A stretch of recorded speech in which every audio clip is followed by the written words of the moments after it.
Hey everybody, I'm back today with another hybrid process video. This one is using some products from a printable shop called Thoughtful Studio.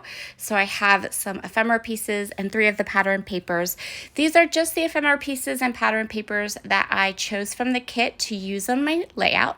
I'm going to be working with a heritage layout today. And this is part of a little collaboration I'm doing with my friend, Alex Trofimov. She is also using this same digital printable kit from Thoughtful Studio. So if you want a second kind of project inspiration, I will leave the link to her video down below. So Thoughtful Studio's printable kits, they come in A4.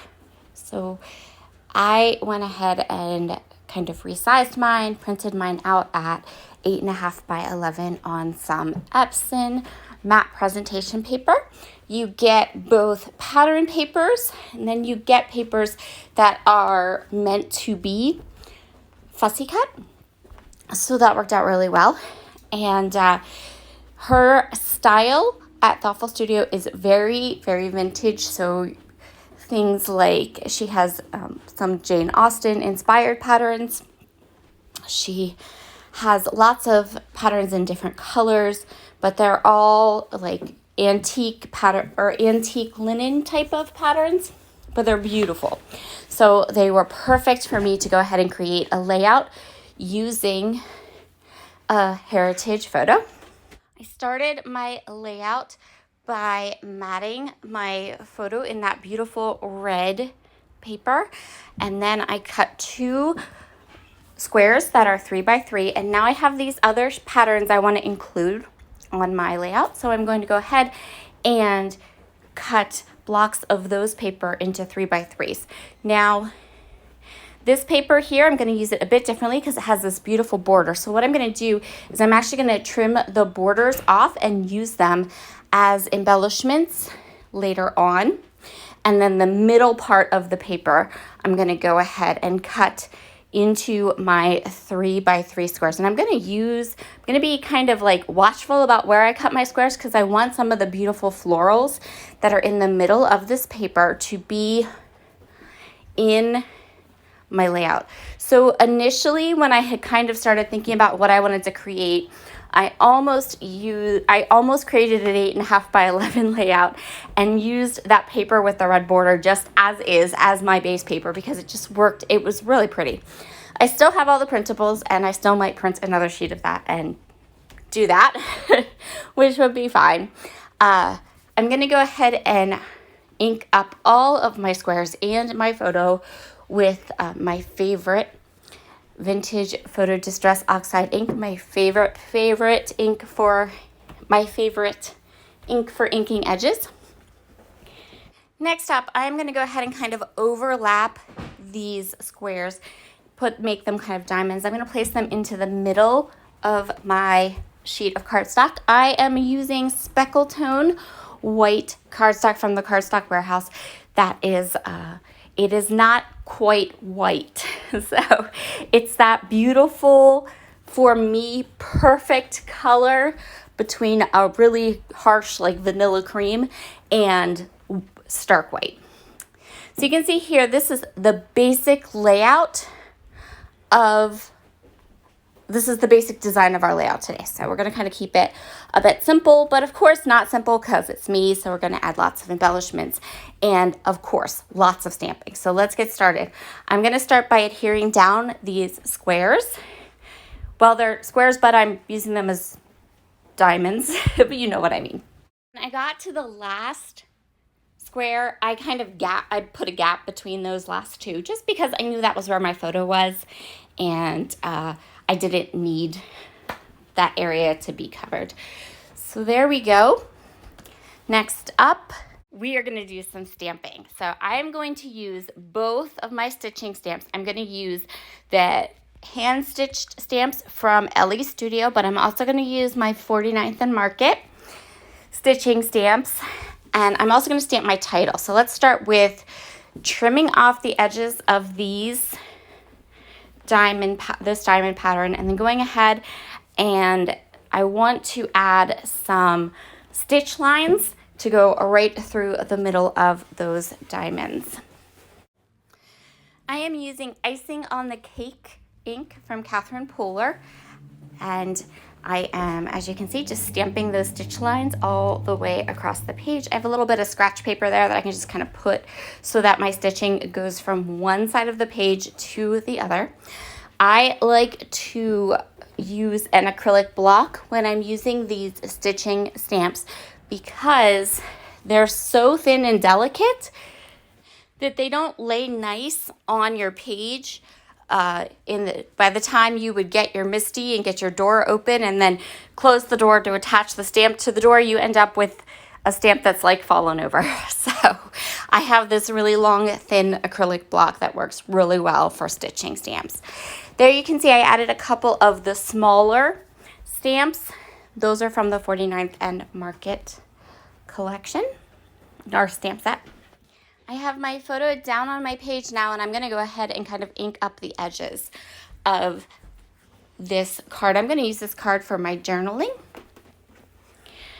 And I don't have a lot to write, just who this person is in the photo, when she was born, when she passed away, and I also included some comments about knowing her because I was about 12 or 13 when she passed away, so I remember her vividly.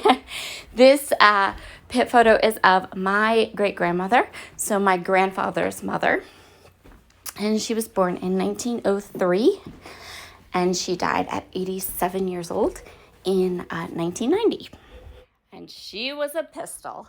I remember just being always a little bit afraid of her like my whole childhood. I remember being just a little bit afraid of her. So I know I want to stamp my title. I'm going to keep my title super simple. It's just going to say my great-grandmother. And I'm going to go ahead and give myself some guidelines. And then I'm going to stamp my title. I'm going to use these older stamp sets. So these stamps are from Felicity Jane. They're brush letter stamps, and they kind of, you can stamp them like one after the other. They're smaller than my Wild Whisper stamp set that I use. I do the same thing with that stamp set too, but this is a smaller stamp set. The letters aren't as tall. I know that this stamp set is not available anymore, but it was a good one. So I'm going to go ahead and stamp my title, my great-grandmother. Kept it simple. I've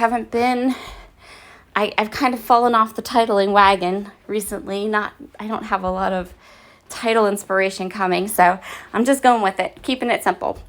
And I'm stamping using that same dark brown Icing on the Cake ink.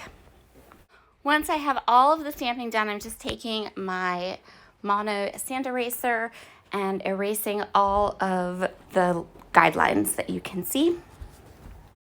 I'm going to put my journaling spot down, and I'm going to go ahead and adhere these strips. I also cut them so that they had kind of like a ribbon edge to them.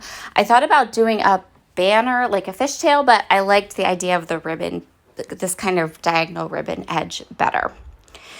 So once I have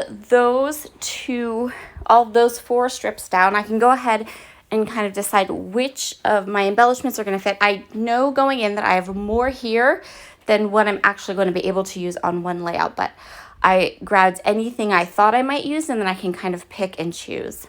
My journaling had this key on it, which, while lovely, I kind of wanted more florals for this page, so I'm going to go ahead and kind of cover up that key. Just as an aside, when you get to the end of this video where I show the close-ups, just look at my great-grandmother. First of all, she has the cutest dog in this photo. Like, she has the cutest dog. I want to know what that dog's name was, but unfortunately, that has been lost to time. And she was pretty. My great-grandmother was very pretty. I have other photos of her from when she was younger, and she was very pretty. Pretty girl. So I am going to go ahead and kind of add these clusters. I thought about adding some foam tape as I put this layout together, but in the end, I just decided it was okay without. So now I'm just going to ink all of these edges and go ahead and get these clusters together. And I am going to add some of my favorite hemp twine into the tag holes. That is just going to provide a little bit more texture and interest to my page. Kept the tags really simple because I didn't add a lot of, like, sometimes I'll add like little curly things and kind of let the tails be long. But for this one, I kept them short just because of where the placement was on the page. I felt like I want the texture, I want them there, but I don't want to look like they're kind of like the tails are kind of like squeezed in there. So I just add a little bit of Nuvo Deluxe adhesive onto the fabric, and then I can use that to kind of tack down the edges and the corners, and so that hemp isn't going to come up or unravel on me. Go ahead and get that second tag in place and adhered, and then we are done. Thank you so much for joining me today. Be sure to head over and check out Alex's project using these same products. Below you'll find a link to the Thoughtful Studio store, so you can check out the Sunset collection as well as all the digital elements and products that she has there. She is super talented. I had so much fun with this collection and playing with these products. I am also going to go ahead here, one more little addition. I'm just going to go ahead and stamp a couple of stitch marks into both my top and my bottom clusters. If you saw me rub my stamp on my arm and you're wondering what's up with that, I rub my stamp on my arm to get rid of the oils that occur when this stamp is manufactured. Those oils will stay on your stamp and they will allow you, it'll make it so you don't have a nice crisp clean image. So that's what I do. Some people stamp it off, like they'll stamp a new ink pad and stamp it off. Some people use an eraser or gum eraser. It's all for the same purpose. So I just use my arm. It's handy and it's there. All right, everyone, I hope you have a fabulous day, and I will see you all again very, very soon. Look at my grandma and look at her dog. Bye.